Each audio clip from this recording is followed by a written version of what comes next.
5-nji Arduino sapagymyza hoş geldiňiz. Bugünkü sapakda pulse width modulation ýagny kysgaça PWM pinlerini öwreneriz. Bundan öňki sapaklarda 0 bilen 13-nji pin ýagny 14 sany digital pinimizden ýa-daşyna 0 volt ýa-da 5 volt çykarmany öwrendik. Bugünkü videoda ýagny pulse width modulation bilen ýagny sanlyň öňüne şu jagaz çyzyjaklar bar. Şu çyzyklar şu pinler bilen sen pulse width modulation etip bilýän. Ýagny näme diýmek bu? Sen 0 bilen 5 volt aralygyny tok çykaryp bilýän diýmek. Isle 1 volt, isle 1.8, 2, 3, 4, 5 volt aralygyny tok çykaryp bilýän. Islen şeklinde. Indi şu taýdaky bahalar 11, 10, 6, 5, 3 sanlyň öňüne şu jagaz çyzyklar bagsa, şolar PWM pinleri diýilýär. Indi kodlama geleliň. Ýokarda näme diýipdik? 3, 5, 6, 9, 10, 11 pinler biziň PWM pinler.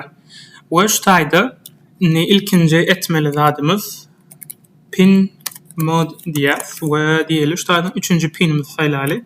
Daşyna tok çykarjak diýäs. Output diýdik. Indi mundan öňkü sapaklarda diňe digital write diýdik we içine 3 otur 1 goýadyk. Ya 1 goýýas ýa-da 0 goýadyk. 1 ýa-da 0. Indi bu iki sapakda analog write öwrenýäs. We içine 2 tane zat ýazmaly. Digital write ýazyşmaly. Bira haýsy pina näme, haýsy pina ýazjagyň we näme ýazjagyň. Indi bunda da biz 3-nji pina analog write etjek bolýas. Indi munyň içinde ýazylmaly zatlar 0-dan 255-e çelli. Indi şu taýda bilmeli zadyňyz biziň Arduino'myz 8 bitlik mikrokontroller bolany üçin 2-ň 8-nji derejesi 256 bolýar. Ýöne biziň Arduino sanymyz şu taýda 0-lan başlaýan üçin 256-dan 1 aýrýas. Şoň üçin 0-dan 255-e çelli gidip bilýäs. Indi şu taýda biz ýokarda zat diýip ýazdyk. Eger şoň üçin 0 diýip ýazsak, onda daşyna biziň 3-nji pinimizden 0 volt çykýar. Eger biz şoň içine 255 diýip ýazsak, ýagny maksimum sanyda 255 diýip ýazsak, onda 5 volt çykýar. Indi şu bahalary tapmak üçin formulasy nähili bolar? Eger biziň 5 voltumuz 255-e deň bolýan bolsa, onda 1 voltumuz näçe deň? Özüňiz hasaplajak bolup görüň. Şu wagt videony pauza etjek. Indi gelin hasaplamany öwredeň. Etmeli zadyňyz 1-i 255-e köpeltýän, x-im, ýagny şu taýda x diýip goýaly, x-im 5 volta köpeltýän. Eger kalkulatorymyzy açsak, näme diýipdik? 1-i 255-e köpelsek 255 bolýar, ony 5-e bölsek 51 bolýar. Ondan 1 volt çykarmak üçin bize 51 diýip ýazmaly ekenik. İkinci, indi bize 2 volt çykarjak bolsak näme etmeli? Onda biz 2-ni 255-e köpeltmeli. 2 köpeltmek 255, onun 5'e böles. Onu 2 volt çıkarmak için biz 102 diýip ýazmaly ekenik. 3 volt çıkarjak bolsak, onu biz 3 volt diýip ýazýas. 3'ü 255'e köpeltýäs. 3 köpeltmek 255 bölmegem 5 153 bolýar. 153. Indi 4 volt çıkarmak için şu 4 ýaz. We 4'i 255'e köpeltýäs, onu 5'e bölýäs. 204 bolýar. 204.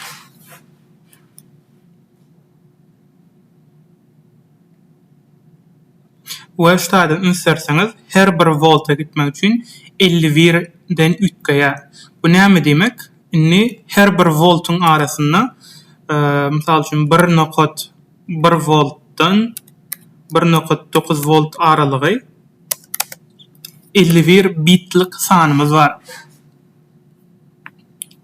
We berde 51'i 9'a bölsek, her 0.1 voltumuz 5'e deň bolýar diýdik bolýar. 5.6 da diýjek bolýanym her bir kiçi toguňyzy 0.1lik voltumuzy, onluk bitim sanyňyzy gowy çotky ölçäp bilýär. Bu ýöne 8 bitlik, mysal üçin STM32'lere datlara geçseňiz 12 bitlik 255 ýerine 1024 diýdi, ýani ýalňyşmasam. Şonu ýaly bir zatdy. Ýere bolýar. Inni hasaplamany öwrendik, zat etdik. Tak şeýle aralaryndan goýaýly, düşünýärýäli.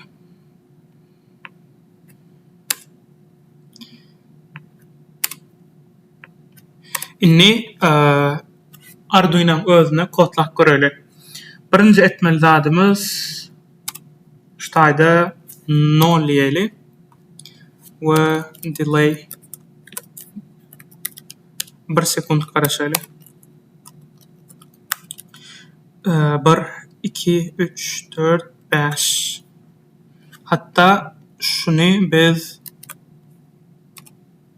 void loop'un içine goýaly, şop gaýtalanar ýaly hemişe. Inni biz ilk başta 0 volt çıkarýas, şuna 0 volt diýeli, muňa da 1 volt diýeli, muňa 2 volt, 3 volt, 4 volt we 5 volt. 5 volt üçin bize 255 gerekdi. Inni 1 volt üçin biz 51 diýip ýazmalyk. 51, son 102, 102, son 153, 153, son 204, 204 yazık. Hatta şuları 2, 2, 2, 2, 2.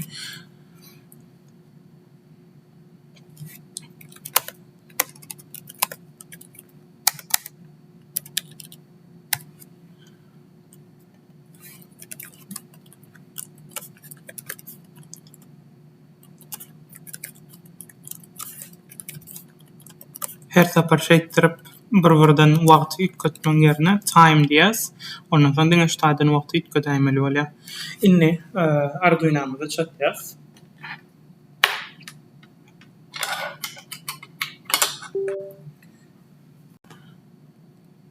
COM17'e bagly we kodumuzy ýükleýäs.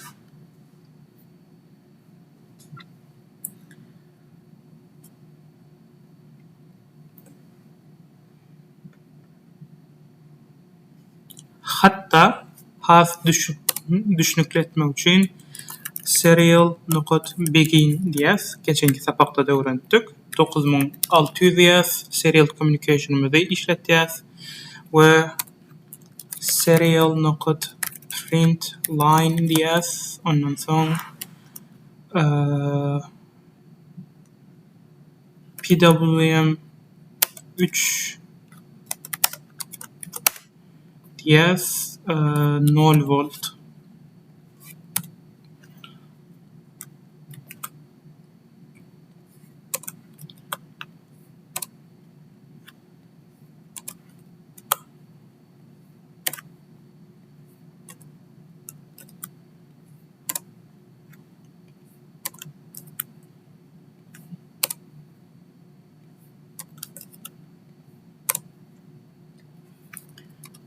Beş volt, 4 volt, 3 volt, 2 volt, 1 volt.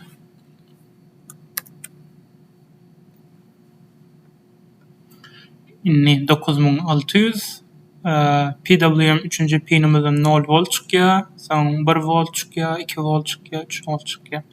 Täzen kodumuzy ýükleýär.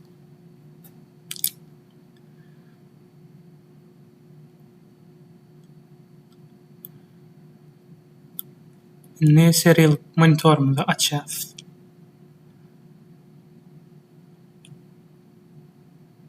Clear output edeli. Täzen işledeli. Şu wagtynda 3 volt. PWM 3'ten 0 volt, 1 volt, 2 volt, 3 volt, 4 volt we 5 volt çykarýar diýip görkezýär. Emma şunu biz testerda barlak göreli. Testerda barlak görmek üçin inputlar çykarýar. We maňa mysal üçin şaýdan birçe plus bilen birçe minus kabel alaly. Minus kabelimiz ground'a gitdi Arduino'dan we PWM 3-nji pinimizi plus'a takýar şu ýerde görüşýärli.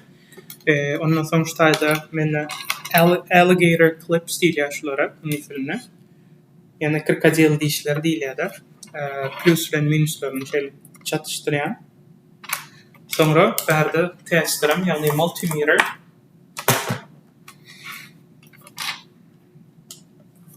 size işledik görkezýär.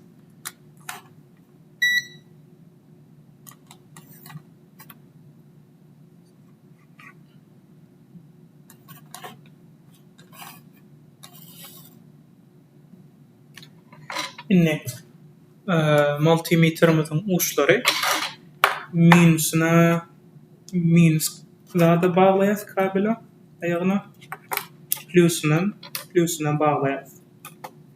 Olle kabellerimiz da çatyrlar. Inni şaýda Arduino'myzda täzeden tok berýäs. Bu şaýda görkezýär kodumuzy täzeden restart ataly. Bu şaýda serial monitorda da görüp bilýäňiz wagt 0 volt diýe 1 volt çykardy, 2 volt çykarýar, 3 volt çykarýar testerda, soň 4 volt çykarýar we 5 volt çykarýar görüşmüz ýaly.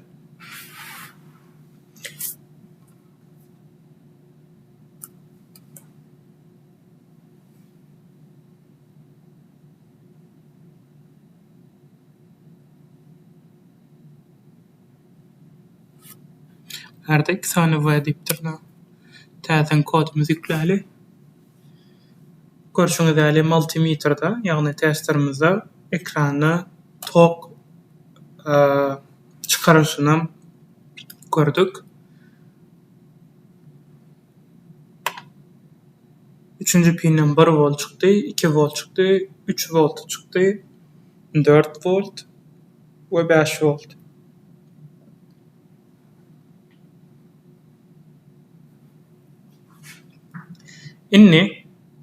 Inniki meselemizde çyralary kontrol edeli bu gedek.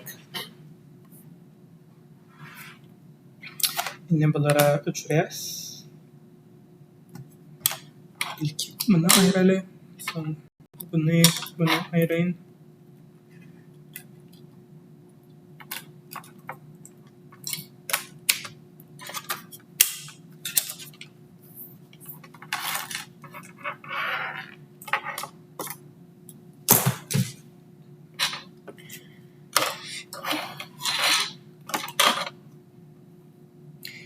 Geçenki sapaklardan ulanyp gelýän setup'ym bardy. Bir näçe LED'ler kontrol etýärdik. Inni şu taýda her bir çyrağımyzy bir PWM pinlere çataly. Ýaşyly men şu taýda 3'e çatjan. Ikinji reňkimiz sary. Sarymy men 5'e çatjan, gyzylymy 6'a çatjan. We gögümem bolsa 9'a çatjan. We şulan her biri näme PWM pinler. We berde iň ýokurdaky minusa ýagny ground'a çatýar. We şunu häzir işledimizde ýaşyl ýanmary sebäbi 3-nji pinimizde kod bardy. Şu taýda häzir göreli.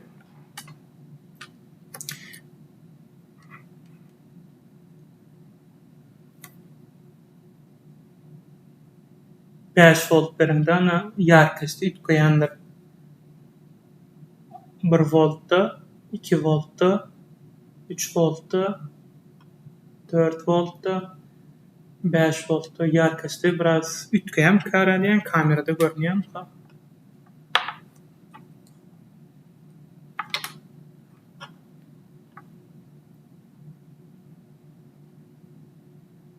Bir 0 volt, 1 volt, 2 volt, 3 volt, 4 volt. Birazajyga bildirýän karadýan.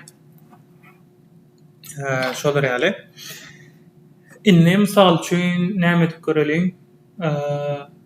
Her bir volt bolanyny bir çyrany şo volta görä ýak göreli. Biraz unutmayın şurayı. Inni näme diyecek bolýan? İlk başta biz pinlerimizi belli etmeli. 3-4 tane çıramız var ve 3-5 diýdik. Sonra 6 ve 9. pinler.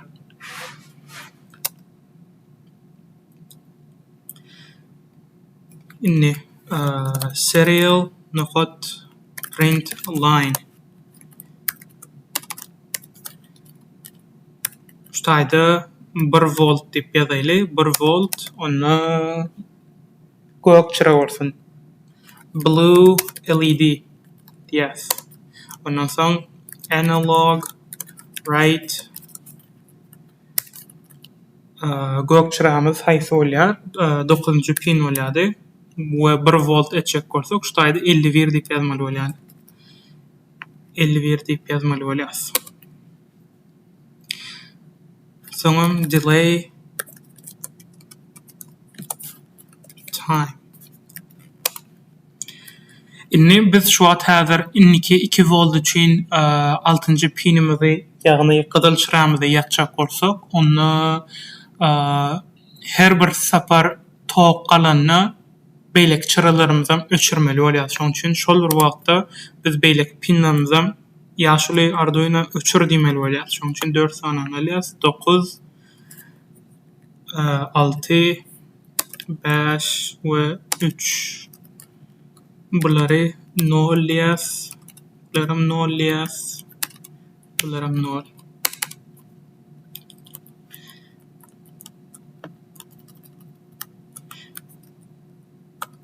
Inni ikinji çıramız birincilen 2 volt diýäs. 2 volt üçin hem diňe gyzyl çıramyzy red diýeli. Gyzyl çıramyzam 6-njy pine bagly bolup dur. 6-njy pinimizi 2 volt etjek bolsak 102 diýip ýazmaly bolýas. 102 nam 0 diýäs.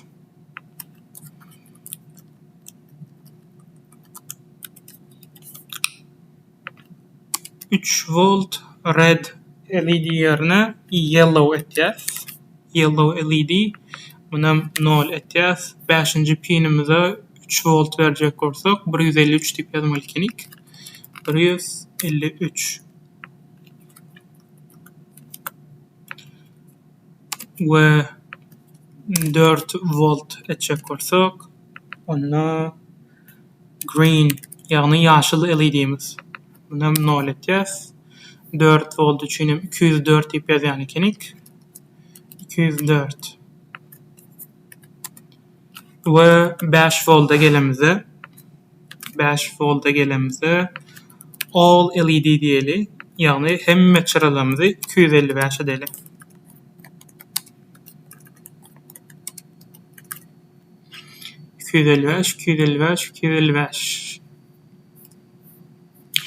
Täzeden ýokary kodumuza gelýäs. Ýokarda integer time diýip guta açdyk. Adyna time diýdik. İçine integer salýas, ýagny bitim san.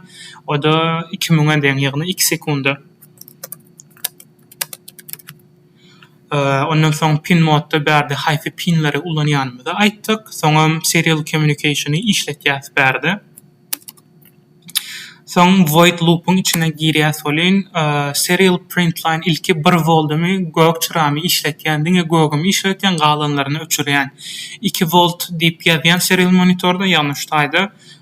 Red LED işledi diýä, soňam 9 ýagny göge öçürýäs, gyzyly ýakýas. Şolar sanyna 3 volt saryny işletýäs, 3 volty çykaryp 4 volt green çıramyza 4 volt berýäs, 5 volty da hemmesine 5 volt berýäs. Kodumuzy ýükleýäs.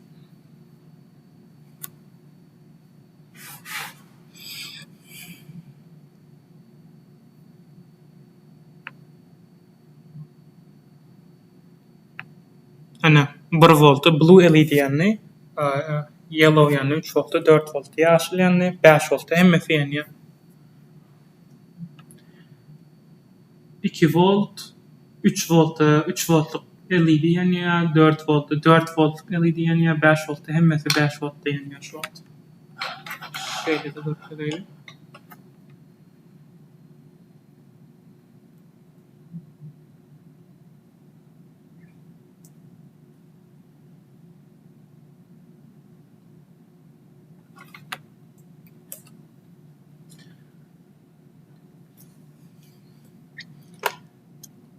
Görüşüňiz ýaly serial monitordan görüp bolýar. Kodumyzdan şu.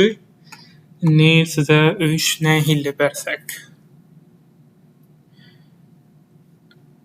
Sizin öýüşiňiz şu sapakda şeýle bolsun. Inni siz her bir volty çykarmany bilýäňiz. Inniki öýüşiňiz şu sapagyň öýüşi ýagny 1.5 volt, 2.5 volt, 3.5 volt, 4.5 volt. Ýa-da şunun arasyndan 1.5 volt, 2.5 volt, 3.5 volt, 4.5 volt. Inni siz şulan hasaplamalaryny etýäňiz. Ýagny 0 volt diýemde 0 ip ýazamda 0 volt bolýardy. 51 diýip ýazsam analog writing içinde onda 1 volt bolýardy. Indi 1.5 volt diýip ýazmak üçin bahasyny şu formula göre hasaplaýarys. Onuň bularyň bahalaryny tapaňyzdan soň şu taýda näme etýäňiz? Özüňizçe serial monitordan men hemme çyralam eliňizde 4 sany çyra bolsun. Gök, gyzyl, sary, ýaşyl eger ýok bolsa öz isleňize görä edip bilersiňiz. Etmeli zadyňyz hemme çyraňyzy 1 volt çykarýaňyz, soň hemme çyraňyzy 1,5 volt, soň hemme çyraňyz 2 volt, hemme çyraňyzy 2,5, 3, 3,5, 4, 4,5 volt we 5 volt. We serial monitor ekranda da şolaň hemmesi görkezsin. 1 volt çykarýanyny, 1,5 volt çykarýanyny, şolaň hemmesini görkezsin. Eger öýüşleriňizi görkezesiňiz gelýän bolsa, Telegram kanalymda Telegram kanal açdym. Şo ýerde videolaryňyzy paýlaşyp bilersiňiz. Inniki videolarda görüşýänçek, sag bolun.